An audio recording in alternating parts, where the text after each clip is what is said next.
PHP के series का ये 7वां पार्ट है जिसमें हम लोग आज डिस्कस करेंगे सुपर ग्लोबल वेरिएबल। क्या होता है सुपर ग्लोबल वेरिएबल, ये जानने से पहले हम लोग ग्लोबल वेरिएबल और लोकल वेरिएबल को पहले समझ लेते हैं। यहाँ पर हम लोग सबसे पहले पीएचपी का सिंटेक्स शुरू करेंगे कुछ इस तरीके से, और इसके अंदर हम लोग एक पहले ग्लोबल वेरिएबल बनाते हैं। देखो यहाँ पे एक ग्लोबल वेरिएबल बनाकर हम एग्जांपल ले लेते हैं। अगर कोई फंक्शन हम बना रहे हैं, मान लो ऐड नाम का, और फंक्शन के अंदर में ऐड की जगह पे कुछ और नाम रख लेते, रुको, मान लो इसका नाम रख लेते हैं प्रिंट। इस प्रिंट फंक्शन के अंदर में $x बनाते हैं और इसमें वैल्यू रखते हैं 20। अगर हम एको करें तो क्या आउटपुट आएगा, इसको पहले रन कर लेते हैं, ठीक है।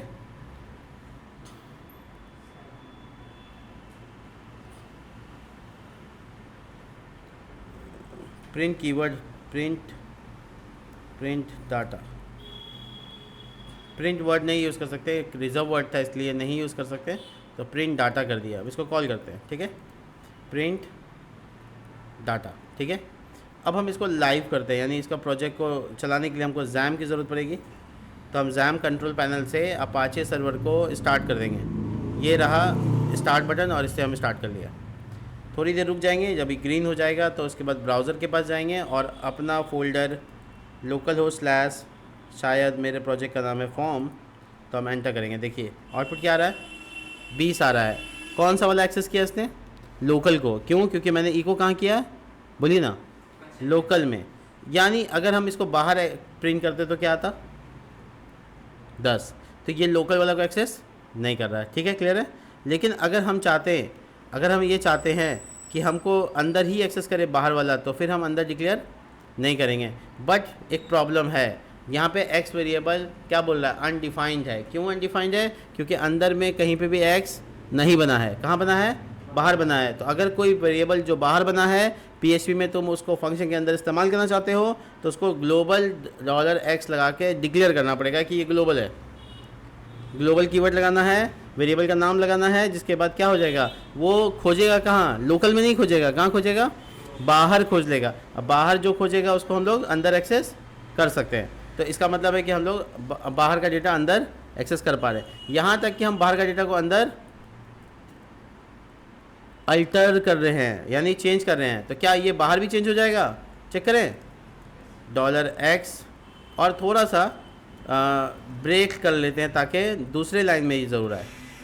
ये देखो क्या बात है, अंदर जो बदलाव किया ग्लोबल में बदलाव हो गया, यानी एक्चुअल में बदलाव हो गया। 10 का वैल्यू क्या हो गया, अंदर में 20 हो गया, तो वो परमानेंट 20 हो गया। ऐसा नहीं कि सिर्फ अंदर 20 हुआ है।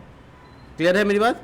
लोकल वेरिएबल में, लोकल वेरिएबल को लोकली तुम चेंज कर सकते हो, ग्लोबल वेरिएबल को तुम लोकली चेंज कर सकते हो। कैसे, ग्लोबल कीवर्ड लगा कर तुम उसको एक्सटेंस कर लोगे, और जो चेंज करोगे वो पूरे स्कोप में चेंज हो जाएगा, ठीक है। आउटपुट से समझ में आ रहा है।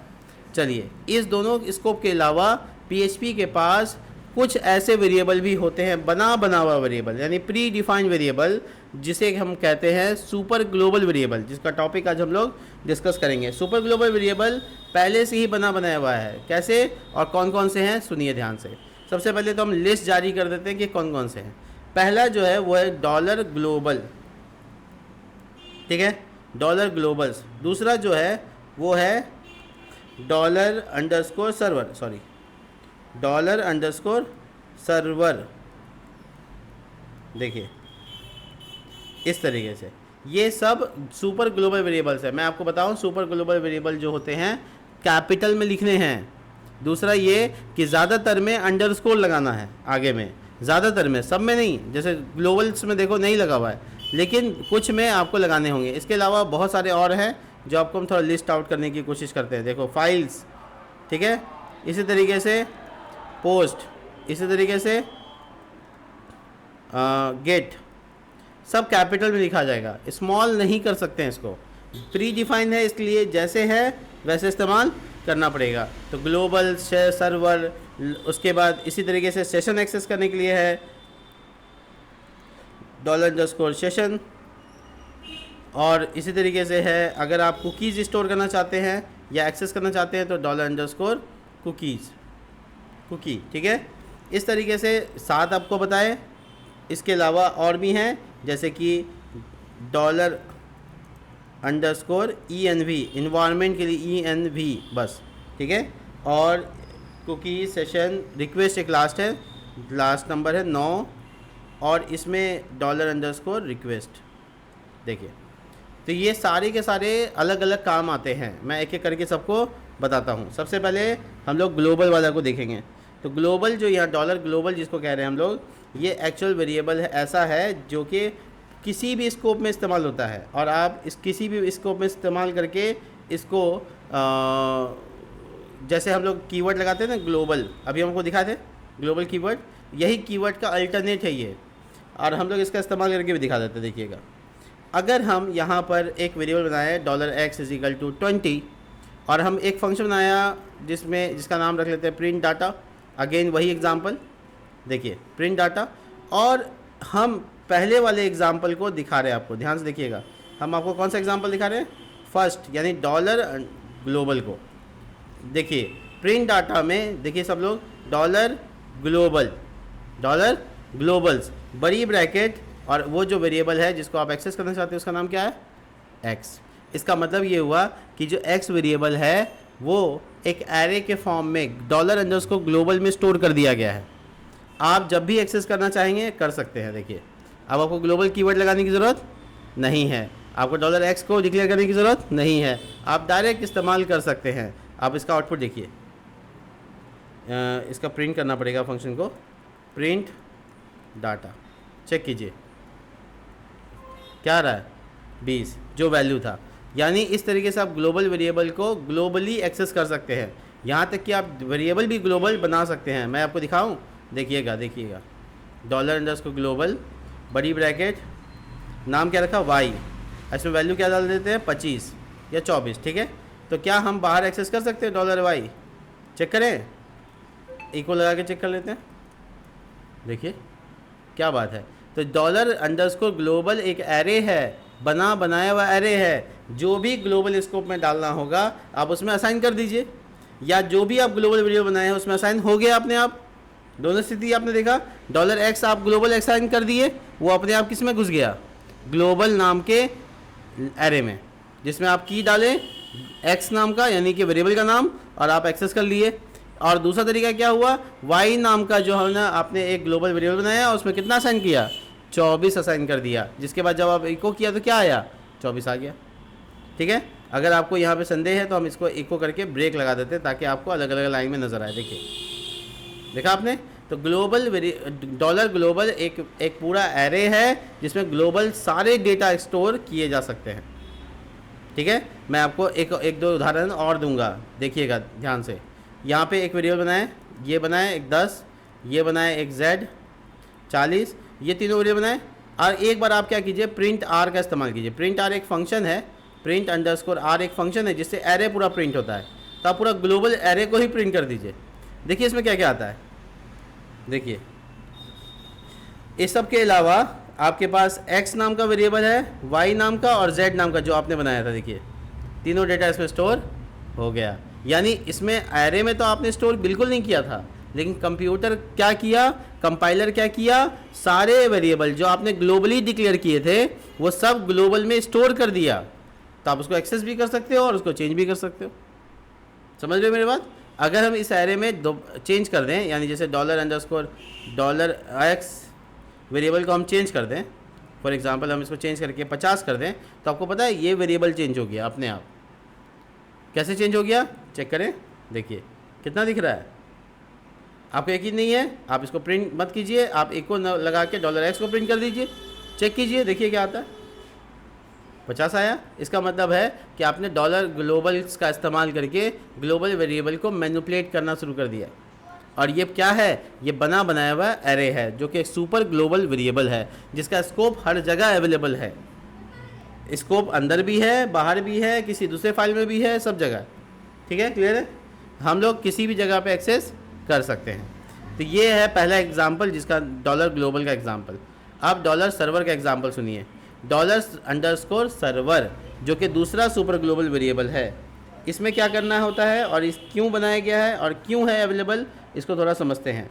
ये ऐसा सुपर ग्लोबल वेरिएबल है जो कि हेडर, पाथ और स्क्रिप्ट के लोकेशन को डिटेक्ट करता है या ट्रैक करता है। या कह सकते हो इसमें स्टोर करता है। आप एक एक चीज़ को देख लीजिए, हम आपको एग्जांपल दिखा देते हैं। ऊपर की चीज़ों को हम कमेंट कर देते हैं ताकि ये सब प्रिंट ना हो, मैं कमेंट कर देता हूँ, ठीक है। आप यहाँ पे इसको देख सकते हैं। अब ये $_सर्वर के एग्जांपल मैं दे रहा हूँ, एको $_सर्वर। अब मान लीजिए लिखा आपने PHP, कैपिटल में लिखना आपको, PHP_self, ये मान लीजिए आपने लिखा, तो ये देखिए आउटपुट में क्या आया, क्या बताया, खुद का फाइल का नाम बताया, फोल्डर का नाम बताया, कहाँ बता रहा है, फॉर्म के अंदर में index.php है। तो यानी ये इसके पास PHP सेल्फ के पास है। सर्वर का नाम जानना है, सर्वर नेम, लोकल होस्ट, है ना। कुछ और होता तो क्या आता, वही आता। इसके अलावा HTTP होस्ट, देखिए तो वही लोकल होस्ट है। और इसके अलावा अगर आप स्क्रिप्ट का नाम जानना चाहते हैं तो स्क्रिप्ट नेम, इस तरीके की चीज़ें अवेलेबल हैं। देखिए इसके मतलब पेज का नाम, तो वो भी आएगा। तो आप इसमें क्या क्या एक्सेस कर सकते हैं वो आपको मैं बता दूं, ठीक है, ध्यान से देखिएगा। सबसे पहले PHP_self, दूसरा ये \n हटा देते हैं, ठीक है। दूसरा जो इसमें पॉसिबल डेटा है वो है, इसको पूरा एक साथ देखना चाहते हो, बस आप क्या लगाओगे, प्रिंट_r, एरे पूरा प्रिंट हो जाएगा। $_सर्वर को प्रिंट करके चेक कर लो, सारा डेटा आ जाएगा। अब इसमें सारे डेटा है, देखिए एक थोड़ा सा अजीब लग रहा है दिखने में, लेकिन इसको थोड़ा साफ़ सुथरा किया जा सकता है। कैसे पता है, HTML का एक टैग होता है प्री, उससे किया जा सकता है। प्री टैग में क्या होता है, फॉर्मेट नहीं होता है, मतलब डिज़ाइन के बिना। देखिए अब ये साफ़ सुथरा दिखेगा। अब देखिए होस्ट नेम बता रहा है, होस्ट कनेक्शन बता रहा है, कुकीज़ बता रहा है, सेशन बता रहा है, सारा डेटा इसके पास है, देखिए, है ना। सारे के सारे डेटा अवेलेबल हैं, सर्वर सिग्नेचर, है ना, कौन सा फोल्डर पाथ, सारी चीज़ें। ये कई बार ज़रूरत पड़ती है इन इन्फॉर्मेशंस की, आप आराम से इससे टेक ओवर कर सकते हैं, ठीक है। ये हो गया। दूसरा जो है नेक्स्ट जो आपके पास है वो है क्या नाम इसका, फाइल्स। लेकिन फाइल्स गेट पोस्ट को छोड़ दो, फाइल्स गेट पोस्ट हम लोग आगे पढ़ेंगे। ये तीनों को भी छोड़कर सेशन को देख लेते हैं। सेशन स्टोर करना है, सेशन रिमूव करना है, सेशन में डेटा डालना है, ये सब सेशन कर सकता है। जैसे देखो $_सेशन, अब मान लो सेशन का नाम रख लिए यहाँ पर हम यूज़र, और यूज़र में स्टोर कर लिए यहाँ पे राहुल, तो वो ये स्टोर हो जाएगा सेशन में। दिखाऊँ मैं आपको, देखिएगा सेशन कहाँ दिखता है, इंस्पेक्ट में, एप्लीकेशन, ये एप्लीकेशन, और यहाँ पे स्टोरेज नहीं, थोड़ा सा इसको कीजिए, यहाँ देखिए कुकीज़ नहीं, ये सेशन होगा लोकल स्टोरेज। देखिए ये यहाँ दिखता नहीं है बेसिकली, सेशन स्टोरेज, खोलो इसको, देखो, ठीक है। अगर आप कोई भी सेशन बनाएंगे आपको यहाँ दिख जाएगा, ठीक है। नॉर्मली की और वैल्यू, अच्छा सॉरी, सेशन को स्टार्ट करना पड़ता है, बिना सेशन को स्टार्ट किए आप सेशन को स्टोर नहीं कर सकते हैं। तो सेशन स्टार्ट नाम का फंक्शन लाना पड़ेगा, तो आपका सेशन ये वाला वेरिएबल एक्टिव हो जाता है, तब आप इस्तेमाल कर सकते हैं। देखिए आप देखिए लोकल स्टोरेज, देखिए इसमें बहुत सारा डेटा स्टोर हो रहा है ना। तो इसी तरीके से आप अपना कुकीज़ वुकीज़ सब स्टोर कर सकते हैं। देखो PHP लैंग्वेज से सेशन आया है ना, सेशन ID इंक्रिप्टेड होता है तो आपको दिखेगा नहीं इसमें क्या लिखा स्टोर है, लेकिन आप आराम से देख सकते हो। ये डेटा हम इसको हटा दे, डिलीट मार के दिखा देते हैं। देखो जब हम डिलीट मारेंगे दोबारा आ जाएगा, देखो डिलीट मार दिया, पेज को रिफ्रेश करवा लेते हैं, ये देखो पेज रिफ्रेश हुआ, देखो फिर आ गया ना। तो ये सेशन है जो कि बेसिकली इंक्रिप्ट होकर स्टोर होता है। इंक्रिप्ट ना होकर स्टोर होगा तो फिर फ़ायदा ही क्या सेशन का, क्योंकि दिख जाएगा सामने में तो सेशन बाईपास हो जाएगा। तो नॉर्मली सेशन जो है इस तरीके से इस्तेमाल होता है। कुकीज़ में स्टोर करना चाहते हो, कुकीज़ इस्तेमाल होता है। ENV में ENV इन्वायरमेंटल कॉन्फ़िगरेशन के लिए इस्तेमाल होता है, और रिक्वेस्ट हर तरह के post request, gate request, head request के लिए इस्तेमाल होता है। मैं इन तीनों को फर्दर नेक्स्ट वीडियो में बताऊंगा, लेकिन अभी फ़िलहाल के लिए सेशन देखा मैंने, सर्वर देखा मैंने, और ग्लोबल का इस्तेमाल देखा, जो कि बहुत ही मज़ेदार है। आराम से इस्तेमाल कीजिए। सुपर ग्लोबल वेरिएबल 9 होते हैं, और एक एक करके मैंने आपको बताने की कोशिश की। आप इसको ट्राई कीजिए, और मिलते हैं नेक्स्ट वीडियो में। तब तक के लिए बाय।